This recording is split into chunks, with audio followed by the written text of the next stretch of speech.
বিসমিল্লাহির রহমানির রহিম। এই গাড়ি এখন ওয়াশ হয়ে গেছে, এগুলো পরিষ্কার হয়ে গেছে। ধুয়ে দেখা এখন ধুইছি, পরিষ্কার করা হয়েছে, অনেক সুন্দর দেখা যায় গাড়িটা। তা এখন আমার এই গাড়িটা ধুইতে হবে হালকা পাতলা। তো এটাই আপনাদের দেখাবো,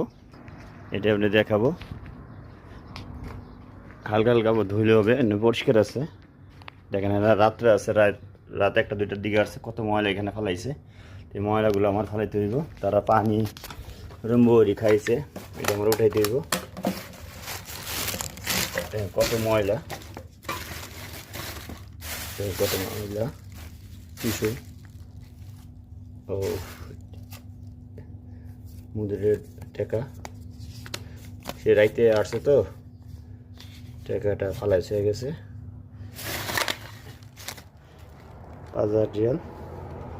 যে আমি এই টাকাটা ময়লাটা আগে ফালাই নিই, কারণ ময়লাটা দূরে ফালাই দিই। নসিব যদি ভালো থাকে, জুম্মার দিন আজকে, টাকাটা আজকে শুক্রবার, আল্লাহ যা করে ভালোর জন্যই করে।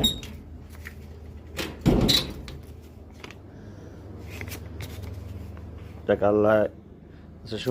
আল্লাহর উপহার, এটা আমার, এটা আমি এখন রাইখা দিব। টাকা যদি বলে যে আমি কালকে রাত্রে ময়লা ফালাইতে যে টাকা ফালাই দিছি, বা পরিষ্কার করার সময় কি কোনো টাকা পয়সা পাইছো নাকি, তখন এই টাকাটা আমি দিয়ে দিব। তো আমার ভিডিওটা অনেক বড় হয়ে যেতেছে, আমার এই গাড়ি এটা ধুইতে ওয়াশ করতে হবে। তাই এটা আমার এখন ডয়ারে রাইখা দিই, যদি মুদিরে চায় তখন লাগলে তাকে দিয়ে দিব। যদি ভালো লাগে লাইক অ্যান্ড কমেন্ট করবেন। আসসালামু আলাইকুম।